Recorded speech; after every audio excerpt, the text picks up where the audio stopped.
Bueno, que esté con nosotros, gracias. Bienvenido a nuestra siguiente edición acerca del arrebatamiento pre, mid y post tribulación que estamos haciendo. Un análisis, tratando de que sea un análisis lo más completo posible al respecto, y quisiéramos que usted se pusiera cómodo, se sintiera relajado en la comodidad de su casa y tuviera la paciencia, que es un fruto del Espíritu, de escucharnos para poder aprender, ampliar quizás un poco más el caudal de conocimiento que usted ya posee. Le invito también a que al final del video pase usted y se suscriba a nosotros en la imagen de su servidor, que es un círculo, y haga clic ahí para suscribirse y mantenerse informado de nuestras últimas producciones. Así que, sin más tiempo que perder, quiero pasar al tema. Estábamos hablando principalmente acerca del arrebatamiento mid-tribulacional, que es el grupo de personas que creen que el arrebatamiento sea 3 años y medio después de la manifestación del hombre de pecado, o sea, 3 años y medio después del arrebatamiento pretribulacional. Ellos dicen, no se va a dar 3 años y medio antes, se va a dar a la mitad de la semana, después de que el anticristo hombre se manifieste por 3 años y medio y persiga a la iglesia tiene que pasar persecución. Y hablamos acerca de los conceptos que ellos tienen para la purificación, para ser emblanquecidos, que parece que está relacionado con la muerte y la licencia para recibir los trajes blancos, las vestiduras blancas. También hay que pasar por el martirio o la muerte. Y los perseguidos en Daniel, dicen ellos que son los mismos perseguidos en Apocalipsis, y que no es aplicable inclinarse a la persecución total y exclusivamente del pueblo de Israel durante la 70ª semana. Como algunos intérpretes lo hacen, desligando totalmente al pueblo que está relacionado con el arcángel Miguel y el libro nombrado en Apocalipsis capítulo 12 en el versículo 1, del pueblo cristiano redimido por la sangre del Cordero de Yeshua, y del libro que también se habla, que se llama el libro del Cordero. Entonces, estos hermanos dicen que están posicionados en un arrebatamiento mid-tribulacionista. En Apocalipsis capítulo 21 se encuentra al mismo pueblo relacionado con el libro donde están escritos los nombres. No se habla de dos pueblos, son los argumentos que presentan esta escuela de interpretación donde están escritos los salmos, sino solamente lo que están escritos, dice en el libro de la vida del Cordero. Israel, que es salvo en la gran tribulación, y la iglesia de Yeshua, unidos en un solo pueblo de Dios. En esto yo estoy de acuerdo con ellos. No hay dos pueblos, solamente uno. No hay dos agendas proféticas, solamente una. Desde luego la pared fue derribada, pues al ser derribada la pared, los que no eran pueblos se hicieron un solo pueblo en el Mesías. Por lo tanto, no hay razón que Dios llegue a tener dos agendas proféticas, como dice el pretribulacionismo. Entonces, dice la Biblia, en aquel tiempo se levantará Miguel, el gran príncipe, que está de parte de los hijos de tu pueblo. El ángel de la revelación está diciendo a Daniel que el pueblo que surgiría a partir del Mesías y sus 2 enviados serían parte de los hijos de tu pueblo. Recordemos que la Biblia dice, porque Él es nuestra paz, que de ambos pueblos hizo uno, derribando la pared intermedia de separación. Ya no existe, no hay por qué mantenerla. ¿Por qué decir yo levanto la pared, yo pego los bloques nuevamente, yo levanto la división? Hay dos pueblos, el pueblo gentil y el pueblo de Israel, la iglesia gentil y el pueblo de Israel. Porque yo voy a hacer lo contrario de lo que el apóstol Pablo está presentando en su teología, una teología clara, que para nosotros no lo es, porque el pretribulacionismo está forzando las acciones para poder mantener su posición. Existen dos pueblos, existen dos agendas proféticas. La iglesia se va 7 años antes, Israel se salva al final en la gran tribulación. Entonces, cuando nosotros militamos dogmáticamente en una escuela y no hacemos análisis lógicos, espirituales, nosotros vamos a forzar la palabra y vamos a cometer errores como lo que comete ahí los hermanos pretribulacionistas. El mitribulacionismo cree también que no existen dos agendas, sino que existe solamente una. Fue el Señor el que derribó la pared de separación entre el pueblo de Israel y el pueblo gentil. Gentil significa pagano, idólatra, alguien que está perdido. Y el apóstol Pablo dice que nosotros antes éramos gentiles, pero que ya no, que antes estábamos ajenos a las promesas de Israel, a las promesas y a los pactos, pero que ahora en el Mesías ya no estamos ajenos. ¿Por qué? Porque de los dos pueblos hizo uno cuando derribó la pared intermedia, porque yo voy a decir, no, la pared sigue levantada. Dios tiene dos agendas, Dios tiene dos pueblos. La iglesia es salva, Israel está perdido. Si Israel se quiere salvar, tiene que formar parte de la iglesia cristiana. Eso creo que es un dogma que es inaceptable para el pueblo de Israel. Los israelitas van a seguir siendo siempre judíos y van a seguir siendo siempre mesiánicos como lo han sido, porque están esperando al Mesías, solo que tienen un concepto falso del verdadero Mesías y van a ser engañados por el falso Mesías dentro de muy pocos días. Nosotros estamos viviendo casi en esos tiempos. Ahora, según los defensores de esta teoría interpretativa, el arrebatamiento se efectuará justo antes del momento en el cual Dios derramará los 7 juicios finales, ya que en el libro de Revelaciones o Apocalipsis, después del 7º sello, hay un intermedio de tiempo que da lugar a la preparación de los últimos 7 juicios. Cuando nosotros vemos Apocalipsis 8:1, encontramos el tiempo de preparación y del derramamiento de los últimos 7 juicios, no del derramamiento de los últimos 14 juicios, sino de los últimos 7 juicios presentados en 2 perspectivas diferentes. Primero bajo la perspectiva inicial, en los toques de las trompetas, y después presentado en la perspectiva final de cumplimiento de los mismos 7 juicios que iniciaron con las trompetas, ahora en las copas. Son paralelos.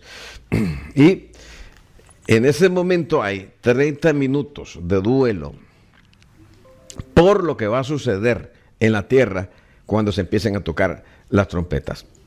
Aunque desde el tiempo en que se abre el 7º sello para dar inicio a los 7 juicios finales, la Biblia no nos dice exactamente cuándo será ni cuántos meses después del inicio de la 70ª semana se derramará el primer juicio. Realmente, los 7 juicios finales no empiezan al momento en que el anticristo toma el control, el antimesías toma el control total sobre la capital de Israel, Jerusalén, sino más bien adelante en el tiempo, durante la segunda mitad de la semana de años después de la apertura del 7º sello de la redención, que lo abre el Redentor y que lo toma de la mano del Padre, de Yahweh, y comienza a romper los sellos de la redención del libro de la propiedad adquirida, la propiedad que va a ser redimida. Por lo tanto, según parece, y esto lo vengo repitiendo, durante el periodo de Apocalipsis, la redención no se ha efectuado. Pero vamos a seguir adelante.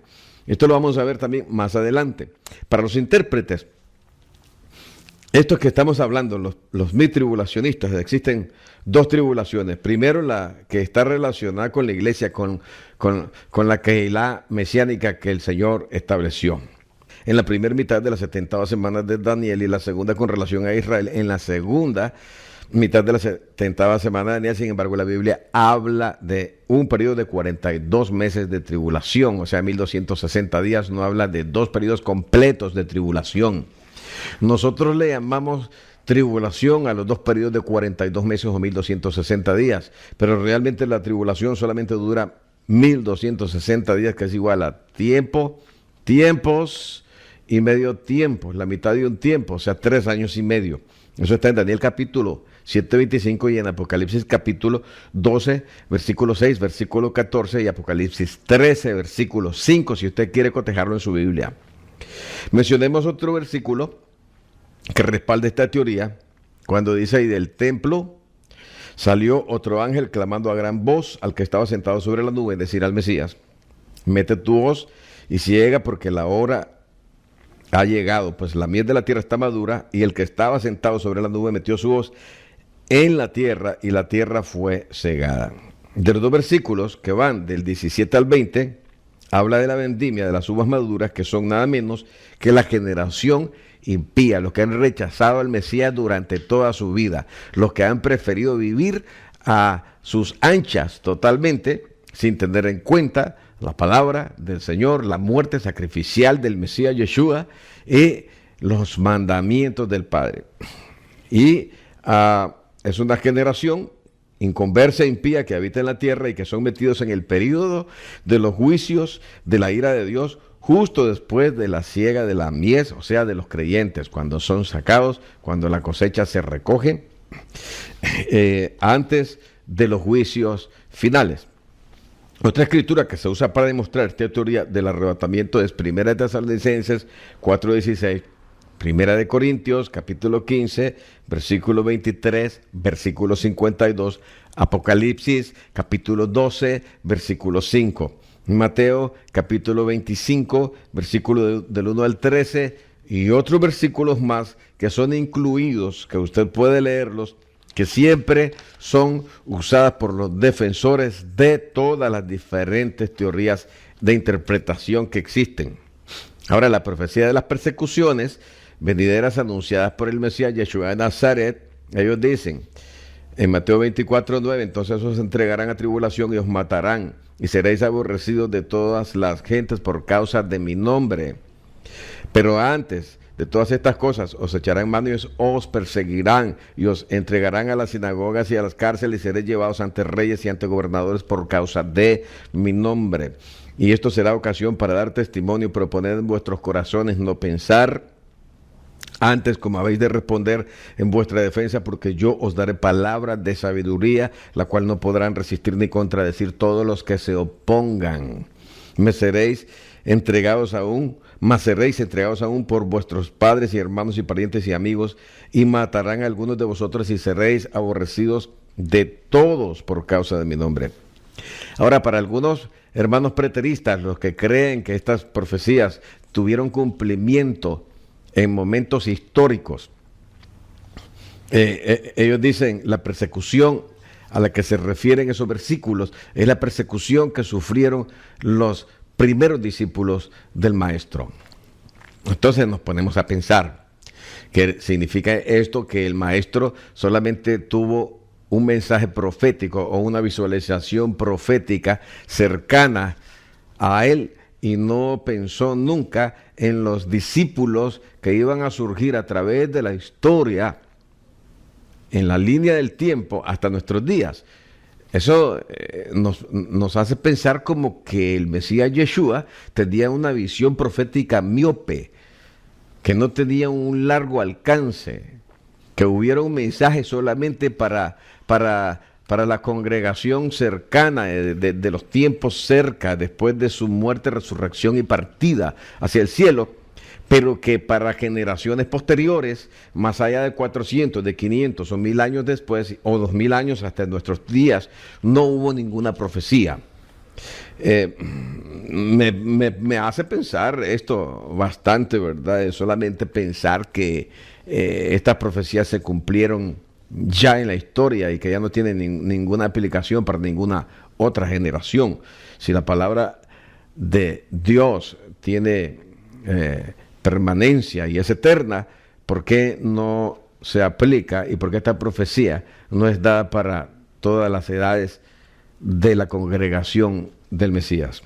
Ahora, estos preteristas, los preteristas, que son los que creen que todo cumplimiento es histórico, dicen que inmediatamente después del nacimiento de la Quejilá mesiánica que fue establecida en Jerusalén, el grupo de judíos considerados los nazarenos o los del camino, se cumple al empezar la primera persecución con la muerte de Esteban el diácono. Como el primer mártir de la iglesia, según Josefo, el famoso historiador, fue por el año 44 después del Mesías. La frase dicha por el Señor habla de ser llevados a las sinagogas. Entonces da lugar a los intérpretes de la palabra que digan que esta profecía es solo para los judíos. solo para los israelitas, no para los que no han nacido en Israel. Piensen, pero piense también que cuando la congregación del Mesías, la congregación mesiánica, de los primeros judíos mesiánicos, fue establecida por el Señor Yeshua, la pregunta es, ¿a quiénes llamó el Mesías? ¿Llamó a los griegos o a los rusos? ¿Llamó a los árabes? ¿Llamó a los hondureños? ¿Llamó a los guatemaltecos? ¿Llamó a los nicaragüenses o a los argentinos o a los cubanos o a cualquier otra nación? No, él llamó simplemente a israelitas, que todos eran judíos militantes en la ortodoxia. Oiga bien, una ortodoxia farisaica que tenía sus bases en la doctrina talmúdica, las tradiciones de los ancianos, y los llamó y los sacó de ahí.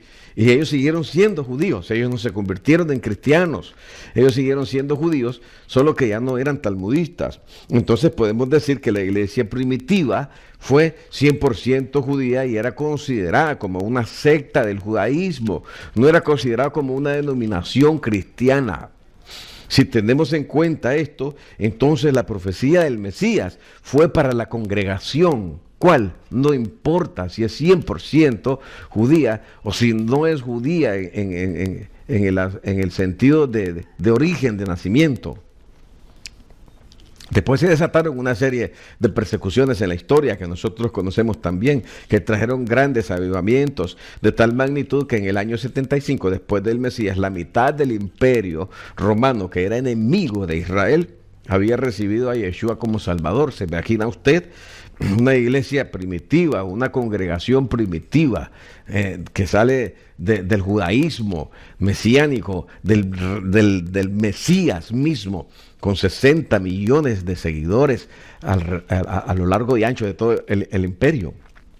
Si la persecución que sufrió la iglesia primitiva fue el cumplimiento de los versículos que se mencionaron antes, ¿dónde enmarcaríamos entonces la persecución sufrida por los llamados cristianos reformados del tiempo del Renacimiento, pues, por decirlo así? ¿Será que el Señor no tuvo la suficiente visión como para profetizar otras persecuciones de su cuerpo espiritual, de sus discípulos, que surgirían a lo largo y a través de la historia?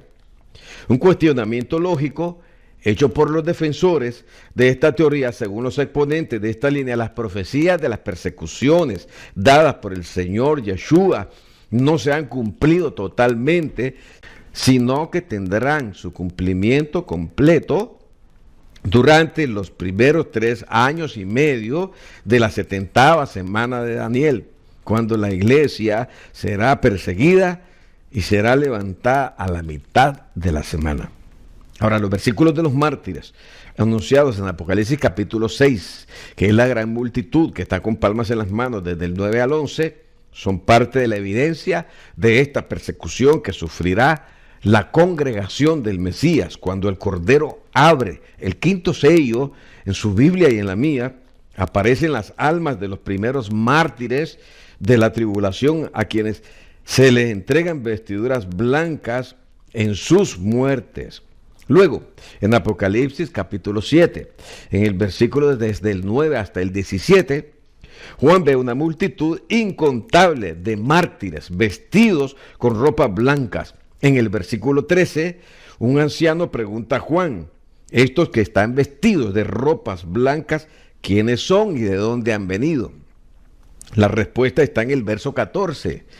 Estos son los que han salido de la gran tribulación y han lavado sus ropas y las han emblanquecido en la sangre del Cordero de Yeshua de Nazaret. Salieron de la gran tribulación, no salieron antes de la gran tribulación.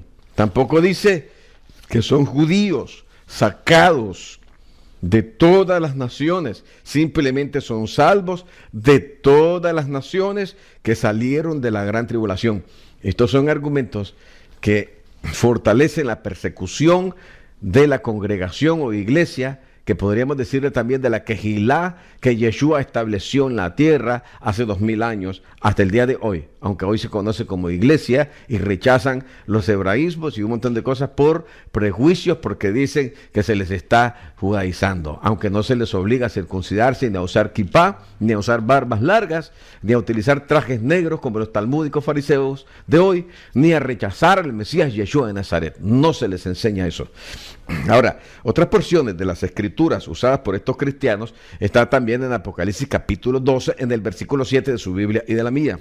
El dragón persigue a la descendencia de la mujer. Y oiga como dice: los que guardan los mandamientos y tienen el testimonio. La Reina Valera dice así: de Jesucristo. Las otras versiones que han sido corregidas de estos grieguismos o romanismos, dice de Yeshua Hamashiach, o de Yeshua el Mesías.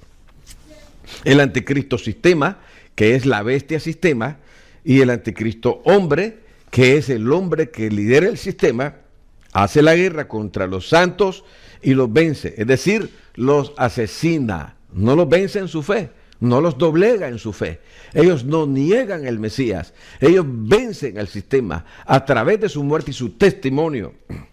Ahora, no significa, y recalco esto, en el sentido espiritual, que estos creyentes fueron derrotados, porque hay personas que le dan el pincelazo que cuando alguien es muerto por la bestia o por el anticristo, por el sistema, fueron derrotados por Satanás y el sistema. No, fueron derrotados físicamente, pero no espiritualmente. Estos mártires son mencionados como vencedores, oiga bien, porque menospreciaron sus vidas hasta la muerte. Apocalipsis capítulo 12 y en el versículo 11, que quiero leerlo, en Apocalipsis 12, 11, vamos a ver cómo dice. Dice aquí: y ellos le han vencido por medio de la sangre del Cordero y de la palabra del testimonio de ellos, y menospreciaron sus vidas hasta la muerte. Significa que hubo persecución. Mateo 24, 9 o 24:4 hace también alusión acerca de estas cosas, y voy a compartirte ese versículo para que veamos qué es lo que dice Mateo 24:9. En el 24:9 dice: entonces os entregarán a tribulación y os matarán y seréis aborrecidos de toda la gente por causa de mi nombre. Entonces dice, como dije anteriormente, los hermanos pretribulacionistas se quieren sacar este versículo y dicen: eso es para los judíos, eso no es para nosotros, porque nosotros ya no vamos a estar en la gran tribulación, por lo tanto ahí no van a haber cristianos. Pero la Biblia dice que ahí van a haber cristianos, o sea, a lo que se llama seguidores del Mesías, que se les llama cristianos por el título que le dan en griego, que es Cristos, pero que en hebreo es Mashiach o Mesías. Ahí están los mesiánicos, los que siguen al Mesías. Ahí están los que siguen, como le llaman en griego, a Jesús, pero yo le llamo Yeshua, que significa Jehová salva. Eso es lo que dice acá. Entonces parece que en este sentido, los hermanos mitribulacionistas dicen que la congregación del Mesías pasará por tribulación, por persecución, por muerte, por martirio. Ahora, lógicamente, el pretribulacionismo no quiere pasar por eso, no quiere sufrir. El pretribulacionismo siente miedo. A mí me dijo un pastor una vez: si la iglesia va a pasar por la tribulación, ¿para qué me abstengo yo de mis apetitos carnales? Y le digo yo a mi esposa: mira la comparación que hacen, y no solo él, lo hacen también otros hermanos y hermanas han dicho: y si no hay arrebatamiento pretribulacional, ¿para qué yo me estoy absteniendo? ¿Para qué se abstiene de fumar droga, de tener sexo, de adulterar o de fornicar? Entonces yo digo, ¿qué clase de concepto mental o qué clase de corazón convertido tiene esta gente que está diciendo que si van a pasar la tribulación, mejor entonces se tiran a una vida de desenfreno? Entonces no se han convertido realmente. Si ellos tuvieran razón y hay un arrebatamiento pretribulacional, entonces nosotros debemos de prepararnos para ello. Pero si ellos no tienen razón y la iglesia entra en un periodo de persecución, debe estar también preparado espiritualmente, psicológicamente, para no negar al Mesías. Y por eso es importante conocer la Escritura. Ahora, hay personas que dicen, a mí no me interesa saber quién es el anticristo, quiénes son los dos testigos, a mí no me interesa saber a cabalidad o con minuciosidad lo que son los juicios, los 7 juicios, lo que son las trompetas, no me interesa saber lo que significan, no me interesa nada de eso porque yo no voy a estar aquí. Entonces aquí se presentan varios puntos. Número 1, o Dios se equivocó al pensar que la última generación le iba a dar importancia a la profecía final revelada en su palabra, y Dios invirtió su tiempo, que Él no vive en el tiempo, para pasarle el mensaje a los ángeles que viven en la eternidad, y los ángeles invierten su tiempo, que no viven en el tiempo, para escuchar el sermón o el mensaje que Dios le da para que los ángeles lo traspasen a los profetas. Los profetas se toman el tiempo de recibir el mensaje de parte de los ángeles de la revelación, y los escribas se toman su tiempo para escribir las profecías y plasmarlas en un libro para una generación que al final de cuentas no le interesa nada de esto, porque ellos no van a estar en la gran tribulación. Entonces, ¿quién se equivocó? ¿Quién estará equivocado? ¿Se equivocó Dios con sus hijos o los equivocados somos nosotros, sus hijos, esta generación? Porque aquí solo hay dos: o se equivocó Dios y usted es perfecto, o está equivocado usted y tiene que corregir. Escucha. Ahora, yo siempre he dicho, la profecía tiene una razón de existir, aún para la última generación. Dios manda la profecía para que sus hijos no sean engañados.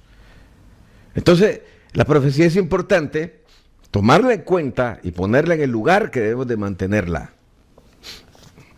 No es que no prediques esto, no prediques lo otro, predica mensajes prácticos. ¿Para qué le vas a estar hablando a la gente acerca de eso? Si a la gente al final de cuentas no le interesa, ¿por qué no van a estar aquí? Todos nos vamos de aquí 7 años antes. Y entonces después viene y caen los juicios y barren, nosotros ya no estamos aquí. ¿Para qué? Piensa. Pero de verdad va a ser así. ¿Y qué tal? Porque ahora mismo nosotros estamos entrando en un periodo terrible, y vuelvo a repetirlo con este asunto del coronavirus. El coronavirus ahora mismo se sigue regando. Hay más de 3 millones de personas que han sido afectadas en el mundo, y aquí en Estados Unidos llevan más de 60,000 muertos. Ya, esas son las estadísticas nuevas, pero eso no es nada. Es el problema económico que está generando, no solamente en la cabeza de la economía global, no solamente China, que ha tenido un decrecimiento en su economía. Si los chinos lo lanzaron, que eso no se ha comprobado todavía. Si los chinos lanzaron el virus de sus laboratorios en Wuhan, entonces ellos pensaron que no iban a ser tocados en su economía y que ellos iban a poder ser parte o ser la cabeza, convertirse en la cabeza del nuevo orden mundial final profético que está en la Escritura. Se equivocaron, porque su economía está siendo afectada como toda la economía mundial, la economía global. La principal economía, que es la de los Estados Unidos, la cabeza del grupo de los G7, está sufriendo. Y si esto se tarda de 1 a 3 años, como están diciendo las noticias y algunos expertos en las noticias, entonces estamos por entrar en los tiempos de hambruna, ya no solamente de pandemia, de enfermedad, sino de hambruna, una hambruna global. Y todo esto es apocalíptico. Entonces, ¿en qué tiempo estamos? ¿Por qué no empezamos a utilizar la razón espiritual para escudriñar las Escrituras y que podamos discernir los tiempos que posiblemente, y digo posiblemente con casi seguridad, que estamos entrando o que ya entramos en ellos? ¿Por qué? Es tiempo de preparar a la iglesia, de mentalizarla, de enseñarles la verdad, de enseñarles a que estén preparados para cualquier situación que se pueda venir en el futuro cercano. Bueno, entonces, estos menospreciaron sus vidas hasta la muerte. Estos son los mártires mencionados como vencedores en Apocalipsis 12:11, como lo vimos. De la misma forma que el Mesías Yeshua venció el pecado, al mundo y al diablo, a Satán, aunque padeció la muerte, como dice Apocalipsis capítulo 5, versículo 5. Para el mundo, haber muerto así es una aparente derrota. Aún Podemos citar otros versículos más, pero no nos será posible mencionarlos por ahora, en los cuales queda claro que la congregación del Mesías Yeshua de Nazaret sufrirá por la causa del Mesías, porque es parte de la profecía que abarca hasta este tiempo, en esta generación. Son bases bíblicas que son utilizadas de soporte para demostrar que la iglesia, antes de ser transformada, sufrirá persecución. Y que no ha leído usted acaso las noticias que circulan en los ciberdiarios o en los diarios de papel o en los diarios de televisión, que hay persecución en más de 120 países alrededor del planeta. ¿O usted nos informa? Entonces, para esos cristianos, para esos seguidores de Yeshua el Mesías, y yo lo he escrito, vaya y pregúntele a usted qué es lo que ellos están viviendo. ¿Y usted qué cree que le va a decir? Ay, hermanito, aquí estamos viviendo los principios de dolores. Principios de dolores desde hace 38, 40 años que se viene diciendo son principios de dolores. ¿Qué dolor es más largo? ¿Qué parto, verdad, más extenso? No, ellos te van a decir que están viviendo sus momentos de gran tribulación, porque ellos se andan corriendo por salvar la vida y la de sus hijos, y la de su esposa, y la de los hermanos, y la de los diáconos de la iglesia, los pastores o los hermanos, etcétera, quien sea que ande huyendo en esos países donde seguir al Mesías cuesta la vida. No como aquí en nuestro país, ahorita todavía eso no ha llegado. Ahora la pregunta es, ¿son herejes estos hermanos que creen en el arrebatamiento mid-tribulación, en el rapto mid-tribulación? Porque la mayor parte de la congregación, de la iglesia, cree en el arrebatamiento pretribulacional. Entonces los pretribulacionales van a decir, y yo les pregunto a ellos, ¿son herejes estos hermanos porque creen de esta forma? ¿Están perdidos porque creen de esta forma? Y si no están perdidos porque usted no es el Mesías Salvador, ¿quién lo manda a usted a juzgar a estas personas porque tienen un enfoque interpretativo diferente al que usted tiene? Es una buena pregunta. Piense. Ahora vamos a analizar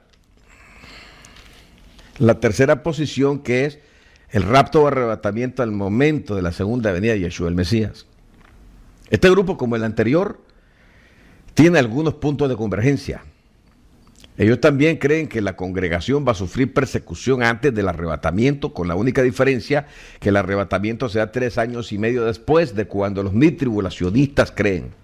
Es decir, el arrebatamiento es al final de la gran tribulación, antes del derramamiento de la ira. O sea, exactamente al momento de la segunda venida del Mesías, cuando se concluye el capítulo de la redención de la humanidad.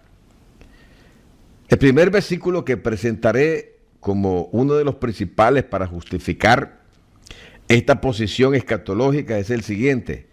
El apóstol Pablo dice, en 1 Corintios capítulo 15, versículos 51 y 52 de su Biblia y de la mía, he aquí les digo un misterio, no todos dormiremos, pero todos seremos transformados en un momento, en un abrir y cerrar de ojos, a la final trompeta, porque se tocará la trompeta y los muertos serán resucitados incorruptibles y nosotros seremos transformados.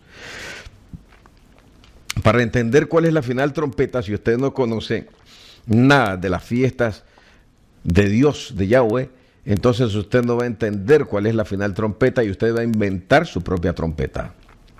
Pero la final trompeta, en la secuencia espiritual de las fiestas y celebraciones que empiezan en el tiempo de la primavera con la Pascua y los panes sin levaduras y la fiesta de los primicios y Shavuot Pentecostés, que nosotros le llamamos así, o que le hemos llamado así por años, pero ahora sabemos, ¿verdad?, que no ese es el nombre real, que Pentecostés es simplemente un grieguismo. Y después sigue con la fiesta de las trompetas, Yom Teruah, el trompetazo del despertar, y después sigue, después de los 10 días terribles de Yom Teruah, llega hasta el día del perdón, Yom Kippur, cuando se toca el gran shofar. No los chofarín, no los 7 chofarín, sino el gran shofar. Entonces se habla que la última trompeta se toca, y se ha tocado siempre y cada año, como un recordatorio profético acerca de lo que va a pasar en el futuro, de lo que va a pasar finalmente, Cuando venga el gran día del perdón, cuando se manifieste el verdadero perdón, cuando se diga, está bien, yo los perdono y este es el premio, la vida eterna. Y ese gran shofar lo toca el Padre, Dios el Padre, en el día del perdón. El día del perdón en las fiestas de otoño, antes del establecimiento del reino y la celebración de la fiesta, del establecimiento del reino, de acuerdo al calendario o a la estructura profética establecida por el Padre, no establecida por el evangelicalismo, no establecida por ningún cura católico, sino establecida en las fiestas judías del Padre que están en la Torá, o sea, el Pentateuco, si usted quiere utilizar el griego. Ese es asunto suyo. Están en la Torá. Ahora, la palabra clave aquí en este versículo que acabamos de leer es la trompeta final. Como ya les dije, y les pregunto, ¿cuál es la trompeta final? Entonces decimos nosotros la trompeta de rapto. Y todos dicen, es que hay una trompeta diferente, que es la trompeta. Tú puedes inventar cualquier trompeta, pero no es la que tú inventes. Es la trompeta que debe de ser, la que está establecida por Dios. Según la profecía de Juan, solo se tocan 7 trompetas y el cumplimiento del tiempo de la venida del Mesías se dará en la misma coyuntura de la fiesta de otoño, cuando se celebra la fiesta de las trompetas, como se cumplió también la muerte del Mesías como el Cordero de Pascua, de acuerdo a las fiestas de primavera.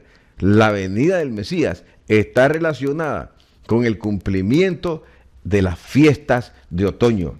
Entonces, ¿en cuáles fiestas de otoño va a venir? No lo sabemos. ¿Será en este año? Puede ser. ¿Será el año que viene? ¿En las fiestas de otoño? Puede ser. No sabemos cuándo, porque el día y la hora nadie lo sabe. Y cuando el Mesías dijo eso, el día y la hora, él se estaba refiriendo a los días en que termina un mes. Cuando termina el 6º mes, por ejemplo, y empieza el primer mes, entonces hay 2 días sin luna, no se le mira ningún filo de la luna, y entonces ellos dicen, estamos en el día y la hora que nadie lo sabe. Entonces ellos tocan la trompeta durante 2 días, el primer día del mes de Tishrei o Tishrei y el segundo día del mes de Tishrei, porque están en el día y la hora que nadie lo sabe. El que es evangélico católico no va a poder entender lo que entendieron los primeros discípulos por ser judíos. Por eso es importante conocer nuestras raíces. Lo vengo diciendo desde hace ya como 20 años, aunque me ha costado ir puliéndome en el conocimiento de estas cosas importantes para entender la profecía. Entonces, si nosotros vemos, ¿verdad? Cada una de las trompetas son facetas diferentes de los juicios progresivos de Dios, porque dijimos que según la profecía de Juan solo se tocan 7 trompetas o chofarines, o chofares. Pero el gran chofar se toca en Yom Kippur, el día del perdón. El día que Yahweh perdonó a Israel por haberlo rechazado cuando Moisés bajó por primera vez del monte con las tablas, con la escritura. Luego Moisés volvió a subir, pero esa es otra enseñanza, y cuando él bajó en Yom Kippur. Y entonces ese día el pueblo fue perdonado.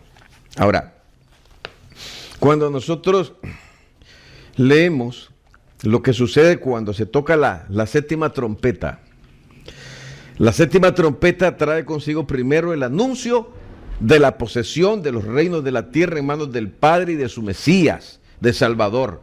Número 2, trae la adoración y la confesión de los 24 ancianos en acción de gracias por tomar el poder y el reino. Número 3, trae un reconocimiento de la justicia, de los juicios justos de Dios. Número 4, trae la proclamación de que ese es el momento de juzgar y de dar galardón a los profetas y a la congregación, a lo que nosotros llamamos la iglesia. Si usted ve qué es lo que dice el toque, ¿verdad? Cuando se toca la última trompeta, la 7ª trompeta, Apocalipsis capítulo 11, el versículo 15 al 19, el momento de dar galardones no es 7 años antes, sino es cuando la salvación fue ejecutada, cuando la victoria ha sido sellada, cuando la victoria llegó al punto final, cuando se tomaron los reinos de la tierra, cuando los malos fueron puestos en su lugar. Escucha, en otras palabras, la séptima trompeta es el cierre de todo el panorama profético. La consumación de la redención de la raza humana, que es un proceso. Yo les he enseñado a ustedes que la redención es un proceso y que todavía, aunque nosotros ya fuimos redimidos potencialmente y aunque nosotros ya estamos reinando en el sentido espiritual con el Mesías, sentado en los lugares celestiales, como dice la teología paulina, nosotros todavía no estamos reinando literalmente, pero cuando lleguemos a reinar literalmente, vamos a recibir un cuerpo nuevo de gloria, semejante al del Mesías, Yeshua. Oiga bien, entonces, hasta que no llegue ese día, entonces no podemos decir que la consumación de la redención de la raza humana se ha dado. Ahora el apóstol Pablo dice, hasta la redención de la propiedad, hasta la redención de la propiedad adquirida. Y cuando dice hasta, está diciendo hasta que llegue este día. Cuando llegue este día, llegamos al punto que Pablo dijo que era hasta ese punto. Y ahora, en la trompeta número 7, estamos llegando hasta el punto en que dijo Pablo que se iba a dar la redención de la propiedad adquirida. Según esta línea interpretativa, yo creo que tiene mucha razón. No existe una trompeta especial de rapto o trompetazo especial. El trompetazo especial lo va a dar Dios en el día de Yom Kippur. Ahora bien, hay 7 fiestas anuales, como les dije, en las que se toca la trompeta al dar inicio cada fiesta. Y se tocan chofares, y se toca chofar en la última fiesta, que es la de las trompetas, pero la fiesta que cierra todo el ciclo es la fiesta de prácticamente el día del perdón. Ahora, el segundo versículo importante para esta teoría de postribulación es este, porque si creemos que Yeshua murió y resucitó, así también traerá el Padre Yahweh con Yeshua a los que durmieron en él. Por lo cual decimos esto en palabra del Señor, que nosotros que vivimos, que habremos quedado hasta la venida del Señor, no precederemos a los que durmieron. O sea, está diciendo que ese día va a ser hasta la venida del Señor. Arthur Blomfield enseña en su libro Pretribulacionista que la segunda venida del Señor está dividida en la parte A y en la parte B. La parte A cuando viene invisiblemente y la parte B cuando viene visiblemente. En la parte A se da la resurrección de los muertos y en la parte B se da también la resurrección de los muertos. En otras palabras, hay 2 primeras resurrecciones. Esto es antibíblico. Esto es antiteológico, antilógico, espiritual, porque eso no lo enseñó el Mesías. No van a decir ahora que es una revelación, porque si dicen que es una revelación y están en contra, por ejemplo, del movimiento apostólico y profético, que está diciendo que la revelación es progresiva y que los apóstoles ponen también doctrinas, establecen doctrinas en la iglesia, entonces estarían justificados el montón de doctrinas, la doctrina de pacto para sacar el dinero a la gente, estaría también dentro de esa revelación progresiva, y entonces se están abriendo una gran puerta para que el diablo venga a establecer cualquier clase de doctrina en la doctrina del cuerpo de creyentes, que ya tiene las doctrinas establecidas en la revelación, y la revelación es la palabra, y la revelación ya fue dada. Entonces, ¿qué cosa es lo que nosotros debemos de hacer? Debemos de tener una revelación progresiva, entre comillas, que yo le llamo entendimiento o discernimiento de la revelación estable y ya dada, que es la palabra, la Torá, y los profetas y las escrituras, y el Brit Hadashah, que es el nuevo pacto. Eso es otra cosa muy diferente a revelaciones progresivas. Las revelaciones progresivas dan lugar a puertas diabólicas y a doctrinas diabólicas que se introduzcan dentro del cuerpo doctrinal de los creyentes en Yeshua el Mesías. Ahora bien, mire bien. Cuando se lee ese versículo, 1 Tesalonicenses, capítulo 4, versículo 14 y versículo 15, dice hasta la venida del Señor. No dice hasta antes de 7 años de la venida del Señor. Porque la disimulación de esto es enseñar que la venida del Señor tiene las 2 etapas, que no las tiene. La venida del Señor tiene una sola etapa, la venida del Señor. Entonces, Ahora bien, algo que el postribulacionismo no acepta, claro, de ninguna manera, es que la venida del Señor es solo una venida del Señor. Y está hablando, ¿verdad?, de la venida imperceptible del Mesías, cuando nadie se da cuenta y desaparecen 1.000 millones de creyentes, como que todos los que son creyentes estuvieran bien. Si las iglesias están llenas de un montón de gente que es cizaña dentro de las congregaciones y el grupo de los que son salvos, esos son grupos prácticamente reducidos. Porque muchos son los llamados y pocos los escogidos. Porque muchos tratan de entrar por la puerta con todo y su carne y su filosofía, pero todo su cargamento de carne y de filosofías personales no le permiten entrar por la puerta, que es el Mesías, y no pueden, por lo tanto, ni siquiera entrar, menos caminar por el camino recto de los mandamientos de Yahweh. Porque por eso dice que el camino es angosto y la puerta es pequeña, porque para entrar ahí se tiene que despojar de todo concepto filosófico humano. Y la gente no está en esa disposición. Y quieren entrar con un bagaje filosófico del mundo y tradiciones de abuelos y tradiciones personales que han creado su propio evangelio y están dentro de las congregaciones con propios evangelios.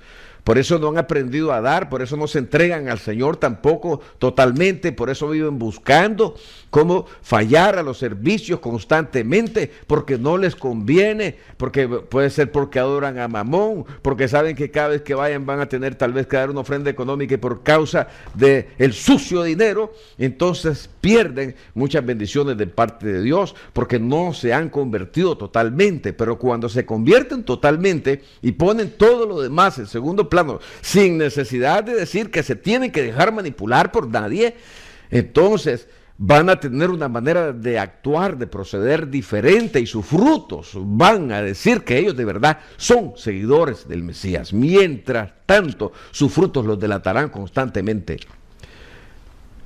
Por eso hay un montón de seguidores en Facebook y en las diferentes redes sociales que cuando ustedes los ve, cuál es el fruto que están dando, usted puede discernir y emitir un juicio sin condenarlos y decir, este todavía no se ha salvado, aunque cree que es salvo. Ahora, el postribulacionismo no acepta, según de Pedro 3:10, de esta manera, que es un versículo con el cual el postribulacionismo afirma sólidamente que el Señor vendrá como ladrón en la noche, es decir, imperceptiblemente. Pero leamos bien el versículo. Pero el día del Señor vendrá como ladrón en la noche. ¿Cuál es el día? ¡Pum! Ese día de juicio que cae de repente. Cuando viene el día de la resurrección, ¡pum!, cuando Él saca a su gente y cae el día del Señor. Y mire cómo viene el día, en los cuales los cielos pasarán con gran estruendo. Es decir, llega como ladrón en la noche y haciendo ruido, botando todas las latas y todas las pailas que encuentra en la oscurana, haciendo ruido en la casa, entra como ladrón en la noche, anunciando con ruido y con estruendo que ya llegó. ¿Cómo es eso? Entonces no es como el postribulacionismo explica el versículo cuando lo saca de contexto. Porque si el día del Señor viene como ladrón en la noche, con un gran estruendo, entonces Él no está llegando en silencio. Porque los cielos pasarán con gran estruendo y los elementos ardiendo serán deshechos. Entonces, pregunto otra vez, ¿cómo puede alguien venir silenciosamente con estruendo? ¿Dónde queda como ladrón en la noche de forma imperceptible e invisible? ¿Dónde queda? Piense. La palabra es para meditarla. Parece una contradicción, según los hermanos pretribulacionistas, cuando dicen que Yeshua viene como ladrón en la noche, citando esta escritura, y se concluye que los ladrones llegan de noches sin hacer ruido, con zapatos tenis, cuidadosamente, realizan el trabajo sin que nadie lo advierta, se van, roban, vacían la casa, y cuando la gente se despierta, el ladrón robó todo. Pero realmente la Biblia se refiere a la llegada de Yeshua como la de un ladrón en la noche, a la manera del pretribulacionismo, como ellos lo explican. El postribulacionismo dice que la frase como ladrón en la noche, citada por el apóstol, por el Chelijín Pedro, Kefa, no tiene ninguna connotación con la mencionada anteriormente en silencio, sino que más bien significa, escucha bien, el momento sorpresivo de la estruendosa venida del Mesías Yeshua en poder y gloria. Sorpresiva, ya que al momento de su venida, la mayor parte de la gente no lo estará esperando, como si supieran el día de su llegada, puesto que la Biblia dice que el día y la hora nadie lo sabe, ni los ángeles que están en el cielo, sino solamente Yahweh, el Padre. Entonces, cualquier intento de giro que quieran darle vuelta al versículo para justificar la doctrina del arrebatamiento pretribulacionista queda excluido. Y cualquier cosa que se diga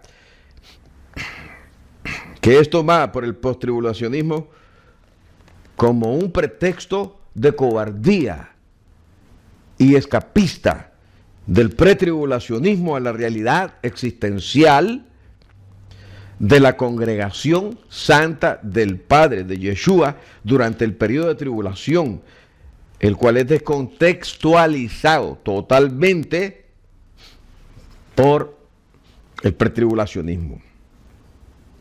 Ahora bien,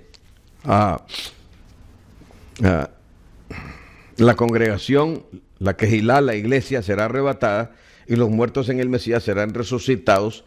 El postribulacionismo lo percibe al momento de la segunda venida del Mesías, como Pablo lo explicó en Primera de Tesalonicenses, en el capítulo 4, en el versículo 14 y en el versículo 15, que dice, que nosotros ya se los leímos, ¿verdad? Los que hayamos quedado hasta la segunda venida, La tribulación hasta la segunda venida, en el día postrero, en el día último. Y el versículo 4, seguido por el versículo 5, en la versión Peshita, explica mejor que la Reina Valera que los del versículo 4 forman parte de la primera resurrección, al final de la gran tribulación. Entonces todos estos son argumentos y conceptos que deben de ser tenidos en cuenta. Ahora, decir que nosotros somos la niña de los ojos del Señor y que por eso no vamos a pasar por la gran tribulación, entonces es pensar que el Señor no amó a los mártires de las otras generaciones de creyentes. No amó a los de la iglesia primitiva, no amó a Pedro, no amó a Juan, no amó a ninguno de ellos que tuvieron muertes difíciles, martirizados por el Imperio Romano, y también a los de la Edad Media, ¿verdad? Para el tiempo de la Reforma, que también murieron así, y a los que están muriendo también durante todo este tiempo, que mueren miles y cientos de miles por la persecución alrededor del mundo. Entonces solamente nos ama a nosotros, que no padecemos nada, y a los otros no los ama. Entonces, ¿qué clase de Dios sería ese? Ahora, ¿por qué el Señor permite que muchos de sus hijos mueran de esta forma? Él lo sabrá. La Biblia dice que Él anhela la muerte de sus santos, o sea, que sus santos estén con Él, presentes ante Él. El apóstol, el Shelichim, Pablo decía, yo quisiera estar ausente de ustedes y presente en el Señor, es decir, yo quisiera que mi cuerpo, ¿verdad?, físico, estuviera muerto para yo estar ya con el Señor, verlo a Él. Dios no es Dios de muertos, Dios es Dios de vivos. Entonces, cuando una persona muere, para Dios siguen vivos. La parte espiritual sigue vivo. Esto no es un concepto griego. Usted puede decir lo que quiera si quiere. Estos son conceptos bíblicos. Las almas de los decapitados en el quinto sello, ahí estaban. Tenían conciencia, hablaban, respiraban. El hecho que dice, ¿verdad?, que los muertos nada saben, no está diciendo que es que los muertos están viven en un limbo oscuro, dormidos totalmente, inconscientes de todo. Los muertos nada saben de lo que se vive aquí en la tierra, porque Dios no les permite que sepan lo que pasan sus familiares. Ellos están en un lugar totalmente descontextualizados de lo que se vive aquí en el planeta. Eso es otra cosa. Pero bueno, ahora vamos a seguir con el análisis. Esperamos poderlo terminar bien. Ahora bien,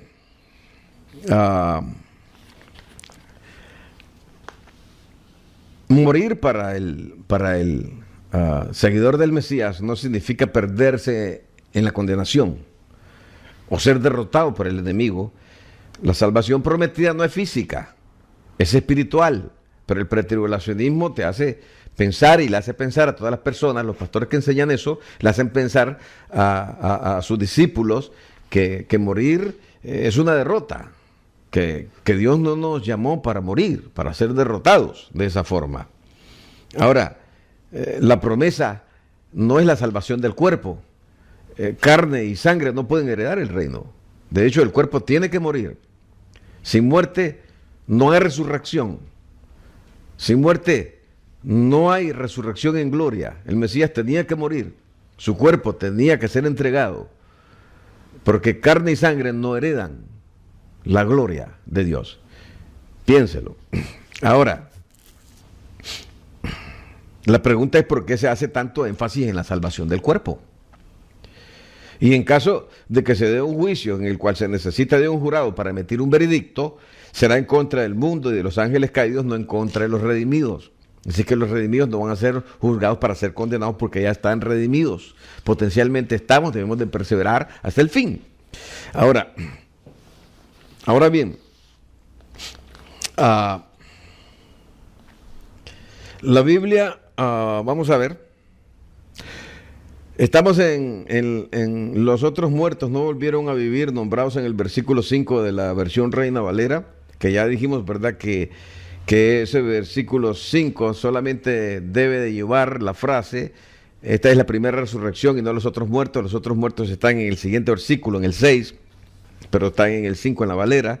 Hay que comprender que aunque esta frase va escrita al final del versículo, no tiene nada que ver con los sujetos que son mencionados en el versículo número 5, como está escrito en la Reina Valera, sino más bien con los sujetos mencionados en el versículo anterior, el número 4, vuelvo a recalcar en esto.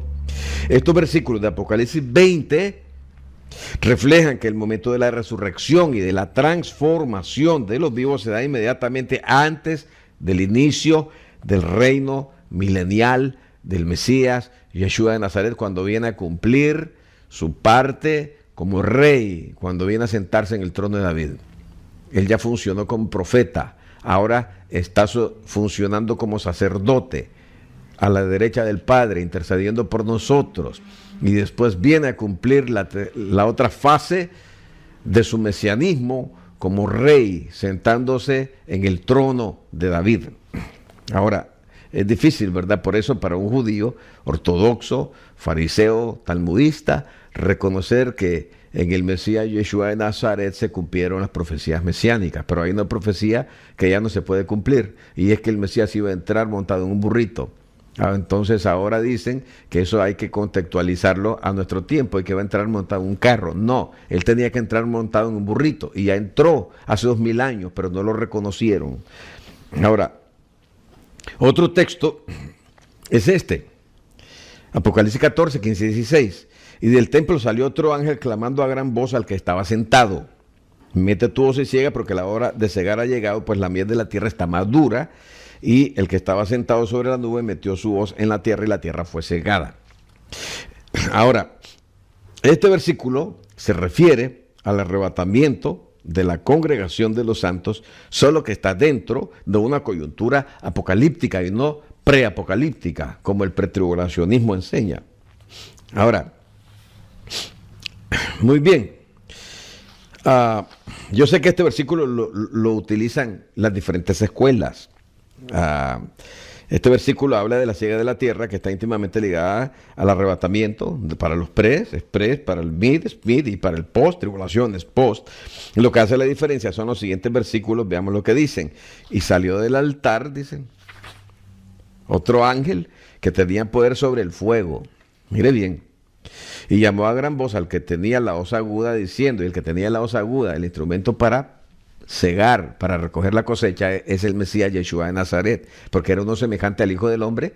Y cuando se utiliza la frase Hijo del Hombre, la encontramos nosotros, ¿verdad?, en Daniel, en el capítulo 7, cuando se está hablando acerca de los imperios gentiles que gobiernan sobre Jerusalén, sobre Israel.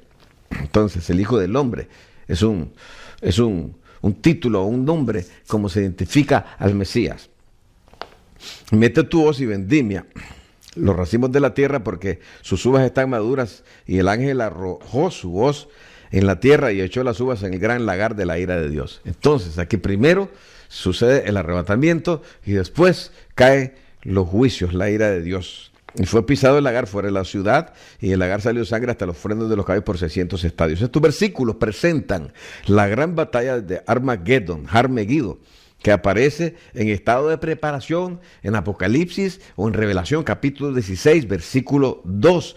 Pero ahora está en pleno desarrollo. Escudriñelo usted mismo. Ahora, cuando los espíritus demoníacos influyen políticamente sobre los gobernantes de la tierra, y la Organización de las Naciones Unidas y la OTAN y los 10 cuernos, es decir, el engranaje completo del nuevo orden mundial, como han establecido su plataforma política, que han dividido la tierra en 10 regiones para ser más controlable.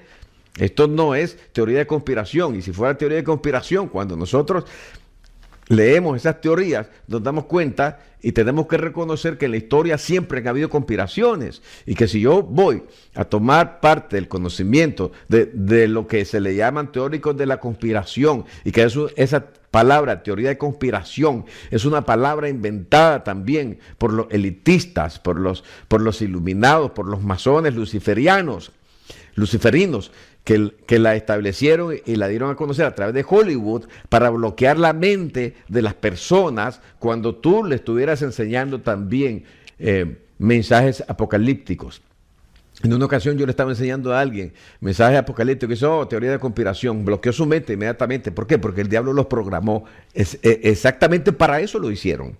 Entonces, cuando tú hablas y utilizas alguna teoría de conspiración y le das una presentación apocalíptica bíblica, eso no es teoría de conspiración. Las conspiraciones siempre han existido. En todos los gobiernos, en todas las administraciones, en todos los imperios han existido teorías de conspiración. Han conspirado contra los presidentes. Ahora mismo hay una conspiración también contra el presidente actual de los Estados Unidos, como han habido conspiraciones también en contra de otros presidentes, como hubo conspiración contra Richard Nixon, como hubo conspiración también contra John Fitzgerald Kennedy, como hubo conspiración contra cualquier otro presidente. Mencióneme, ayúdeme usted. Entonces, no nos bloqueemos. Utilizamos historia contemporánea, que cae también dentro de lo que algunos dicen o lo que el nuevo orden mundial dice. Teoría de conspiración, sí las usamos. ¿Y por qué no? Si es parte de la historia contemporánea política de lo que nosotros estamos viviendo. A ver, ¿por qué no? Ahora, entonces, se preparan para pelear juntos contra Israel, y ese es el momento de la venida del Mesías. Ahora, un versículo más está en Mateo capítulo 24, 29, 30 y 31. Y dice, inmediatamente después de la tribulación de aquellos días. No dice, inmediatamente antes, 7 años antes, o 3 años y medio antes de la tribulación de aquellos días. Dice, inmediatamente después de la tribulación de aquellos días. Que los días de tribulación fueron muchos. Y nosotros ahora mismo también estamos viviendo días de tribulación. Muchísimas personas están perdiendo sus trabajos, pequeños negocios están siendo cerrados, talleres de mecánica, restaurantes están declarándose en quiebra, y no sabemos cuánto tiempo va a durar esta situación del coronavirus, y todavía nosotros estamos pensando que no estamos, ¿verdad?, en tiempos de tribulación.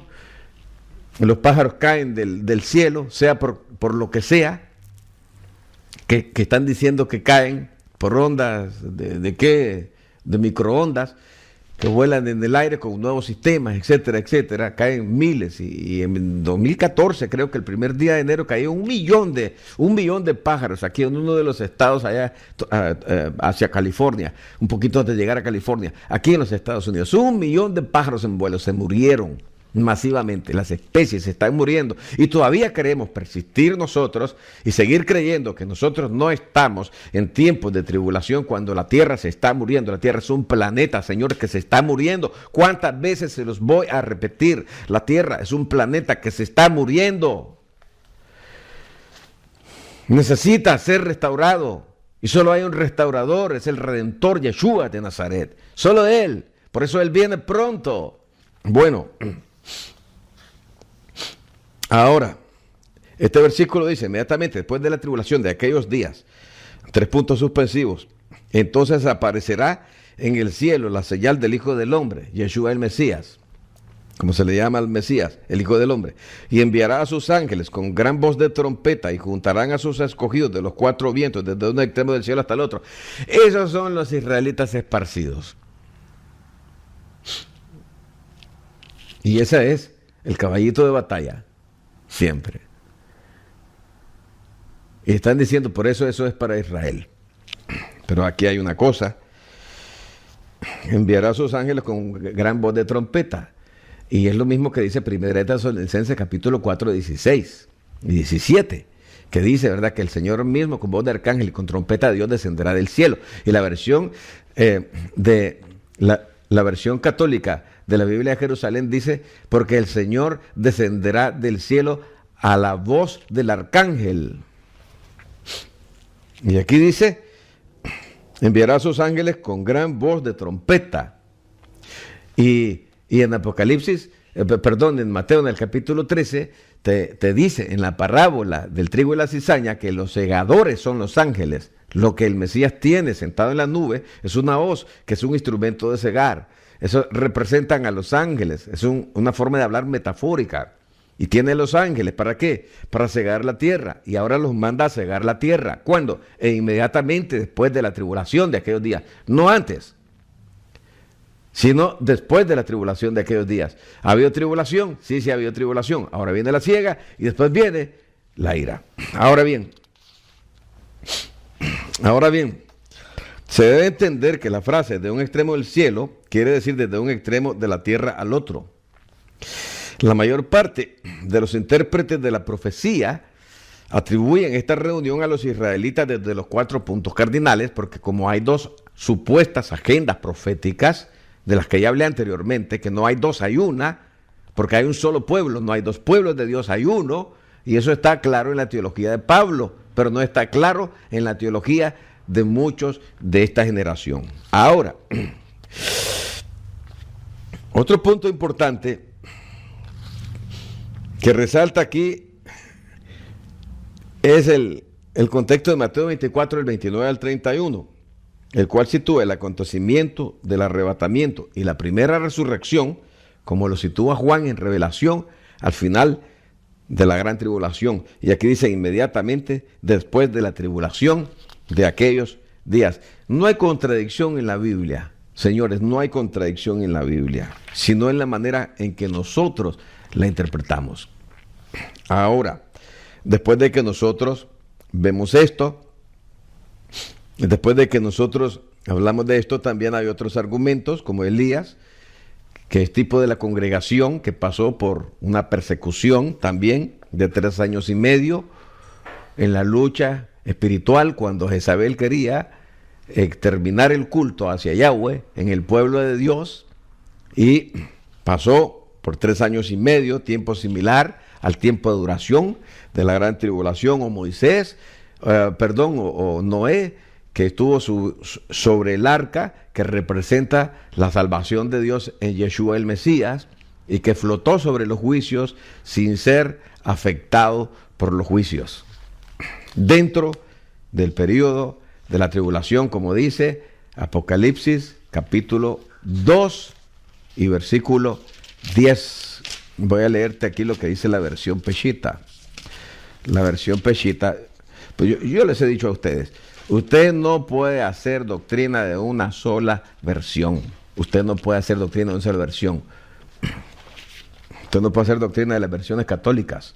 Usted tiene que hacer doctrina y cotejar las versiones para saber exactamente. Y no solamente cotejar las versiones, conocer también qué es lo que el judaísmo cree. Ahora, en el 2.10 dice,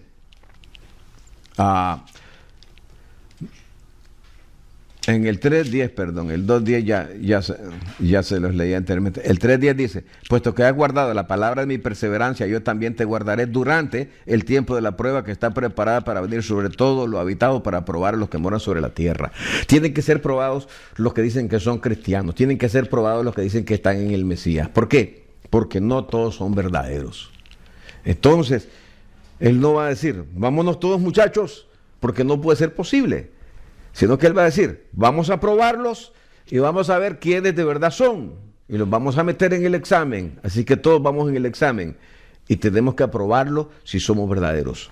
Ahora, yo sé que esto no le gusta a la gente. Yo sé que la gente rechaza esto con todo el corazón.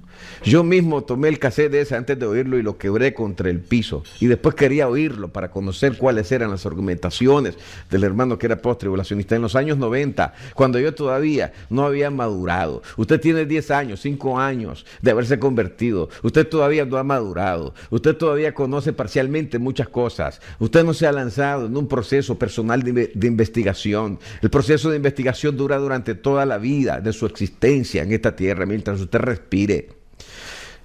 Lo que le diga a su pastor, ok, está bien, le ha servido para perseverar hasta el día de hoy. Yo respeto lo que sus pastores pueden enseñar, pero no puedo decir que su pastor está 100% en la verdad. Y alguien va a decir, y conoceréis la verdad y la verdad les hará libres. Y el Mesías dijo, yo soy la verdad, por lo tanto yo tengo el Mesías, yo tengo la verdad absoluta. Él tiene la verdad absoluta y la conoce, Él la conoce el Padre. Usted tiene al que conoce la verdad, pero usted no tiene toda la verdad aquí en su cabeza. Nosotros vamos a ir conociendo paulatinamente la verdad, porque el Espíritu de Yahweh nos irá revelando, o sea, dándonos más entendimiento sobre la verdad que fue ya revelada, que es esta. Pero no se jacte que tiene toda la verdad, porque no la tiene, ni yo la tengo. Parte de lo poco que he llegado a conocer, estoy vertiéndolo aquí. Ahora, vamos a ver qué es lo que creen los judíos, la teología judaica. Entonces van a decir algunos, no me hable de teología judaica. Entonces deseche al Mesías, porque él es judío. Deseche a los Shelihim, a los apóstoles, porque ellos fueron judíos. Deseche la escritura, porque es el libro de los judíos. Deséchelo todo, tírelo a la basura y viva como usted quiera. ¿Correcto? No. ¿Verdad que no es correcto? Ok. Entonces, analicemos ahora el día de la resurrección desde el punto de vista judío. La resurrección en el judaísmo, igual que en lo que se conoce como cristianismo, que yo digo que es la secuencia o la derivación de la teología judaica, que se le conoce como cristiano, es un hecho inminente que se dará en un momento específico. Hay muchas escuelas, pero solo una es la verdadera. Yo quisiera que los pretribulacionistas tuvieran la razón, pero de acuerdo a lo que he investigado, parece que no. Y a mí personalmente, como a usted, no le conviene si es que no está dispuesto a sufrir. Pero si no está dispuesto a sufrir, prepárese. El Señor le ayudará. El Señor le ayudará. Mira. Ahora el asunto es cuándo y en qué momento va a ser la resurrección. Aquí el caso es similar al de las 3 teorías del rapto o arrebatamiento. No se discute de la realidad existencial de ese hecho, sino al tiempo cuando ocurrirá la resurrección. Y la resurrección ocurre el mismo día del arrebatamiento o rapto. Para los cristianos pretribulacionales, la resurrección tiene 2 etapas. La primera se dará cuando la iglesia sea raptada al inicio de la 70ª semana y la aparición del anticristo hombre entonces viene después. Y la segunda etapa se dará al momento de la venida del Señor Yeshua al final de la gran tribulación, cuando el Mesías descienda del cielo a establecer el reino del Padre con los ángeles y con los cristianos que fueron previamente arrebatados 7 años atrás con cuerpos nuevos glorificados. Para los tribulacionistas, la primera etapa se dará al momento del rapto antes de la gran tribulación, o sea, a la mitad de la 70ª semana, y la segunda etapa también, esto tiene 2 etapas de la venida, al momento de la venida del Mesías Yeshua. Pero ¿cuál es el punto de vista de los judíos? Recordemos que para interpretar las doctrinas bíblicas debemos conocer el contexto cultural e histórico que quizás usted rechaza porque usted es antijudío y dice el mesianismo o el movimiento de las raíces es una plaga. Podría ser un avivamiento. Ahora, según parece, los israelitas difieren muchos de los puntos de vista interpretativos de los cristianos evangélicos, que yo llamo cristianos evangélicos católicos, por las muchas similitudes que tienen en muchas doctrinas con el catolicismo, y puesto que el evangelicalismo procede del catolicismo. Y yo siempre digo, hay que romper con Roma, hay que romper con Roma, con todo lo que se parezca a la teología romana. Escuche lo que estoy diciendo. Así que los judíos esperan que con la venida del Mesías venga la resurrección de los muertos. Que el tiempo final está relacionado con la venida del Mesías, aunque el Mesías ya vino. Y los tiempos finales empezaron hace 2000 años, pero el tiempo final, hablando realmente del fin, se dará cuando el Mesías venga. Y los judíos saben que este concepto es así. De acuerdo a la declaración que un judío argentino que yo vi en un video, guía experto en historia de Israel, él dijo, el Mesías descenderá sobre el Monte de los Olivos, y estaba por ahí cerca y se miraba el Monte de los Olivos en el video, todavía lo tengo en VHS. Me impactó hace muchos años. Y lo que yo oí de la declaración de este judío a mí me hizo pensar, y esto es parte de mi proceso de investigación. Por eso mi proceso de investigación no es de ayer, ni del mes pasado, ni porque otro lo dijo, sino de mis observaciones durante el tiempo de mi estudio en la escritura, que ha sido un tiempo bastante largo, casi 40 años.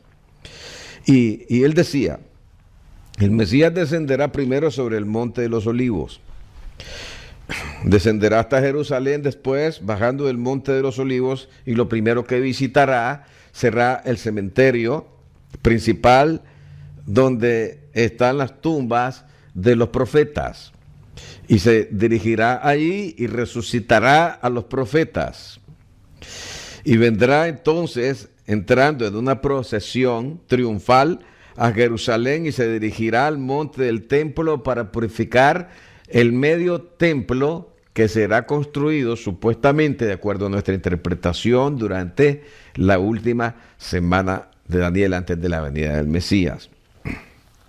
Y ahí en ese lugar tomará posesión del gobierno mundial, del verdadero nuevo orden mundial, no el que el diablo está tratando de establecer ahora, los luciferinos, sino el verdadero. Y luego resucitarán los muertos. Después de que resuciten los del cementerio de Jerusalén, resucitarán todos los muertos. Entonces yo dije, wow, ¿cómo es esto? Este es un concepto de un judío, de barba, de kipá, de un guía turístico. Está hablando del concepto judío del día de la resurrección. Ese concepto no se parece al concepto de los evangélicos católicos. No, claro que no. Entonces, me llamó la atención y en mi proceso de investigación fui llegando a conclusiones similares a las de ellos.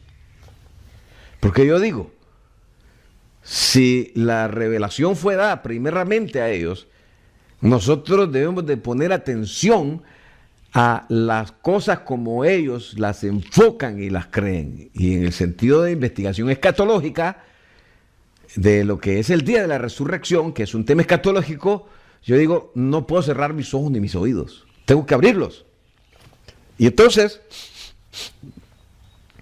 veamos algunos de los textos a este respecto. El primero dice, Yahweh, en la tribulación te buscaron, derramaron oración cuando los castigaste, tus muertos vivirán, sus cadáveres resucitarán, despertad y cantad, moradores del polvo. Isaías 26, 16 y 19. El contexto del verso 16 de este mismo capítulo habla de la búsqueda del pueblo de Dios en la tribulación, derramando oración en el castigo, y en ese contexto se produce el más grandioso fenómeno de toda la historia, la resurrección de los muertos, y esa resurrección de los muertos se da con la venida del Mesías. Otro versículo dice, ponga atención, andaré y volveré a mi lugar hasta que reconozcan su pecado y busquen mi rostro. Punto. En su angustia me buscarán. Venid y volvámonos a Yahweh. nos dará vida después de 2 días. En el tercer día nos resucitará y viviremos delante de Él. Si usted nota estos versículos de la resurrección, después de que Israel pasa por un tiempo de angustia, evidentemente se trata del tiempo de la gran tribulación. Yeshua el Mesías judío prosigue con el mismo concepto cuando él declara 3 veces en el discurso del pan de vida el día de la resurrección que se dará en el día postrero. Vamos a verlo. Eso está en Juan capítulo 6. Porque estamos hablando del concepto de la teología judaica del día de la resurrección, no del concepto evangélico, pretribulacional o midtribulacional, sino del concepto judío del día de la resurrección. Y aquí están los versículos. Yo se los voy a leer. En el C39 dice, y esta es la voluntad del que me envió, que todo lo que él me ha dado no pierda nada, sino que lo resucite en el día final. Ok. Ahora dice en el versículo 40, porque esta es la voluntad de mi Padre, que todo el que vea al Hijo y cree en Él tenga vida eterna y yo le resucitaré en el día final. No dice en el día final 7 años antes del día final, sino dice en el día final. Ahora, en el versículo 44 dice, ninguno puede venir a mí si el Padre que me envió no lo atrae, y yo lo resucitaré en el día final. O sea, la resurrección del Padre la ejecutará a través del Mesías. Y el versículo 54, cuando lo dice otra vez, lo vuelve a decir, teología judaica del Mesías. No teología evangélica, católica mezclada, sino teología judaica del Mesías.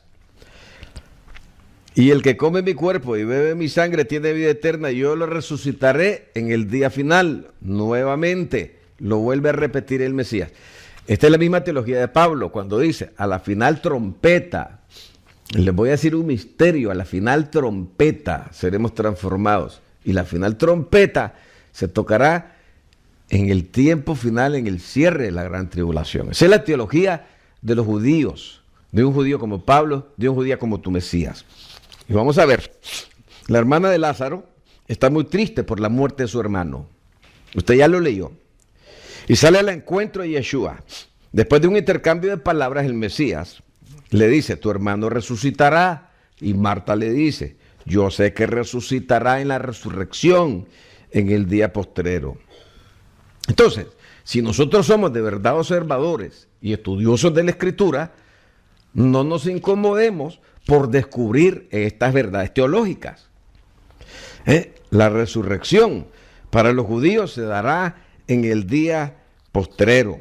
Y aquí está, vino Primera de Corintios, capítulo 15, versículo 52, dice, se producirá al toque de la final trompeta. ¿Cuándo? En el último día, establecido por el Padre, por Yahweh, por el verdadero y único Dios, que Él lo ha establecido en el último día, el día de la resurrección.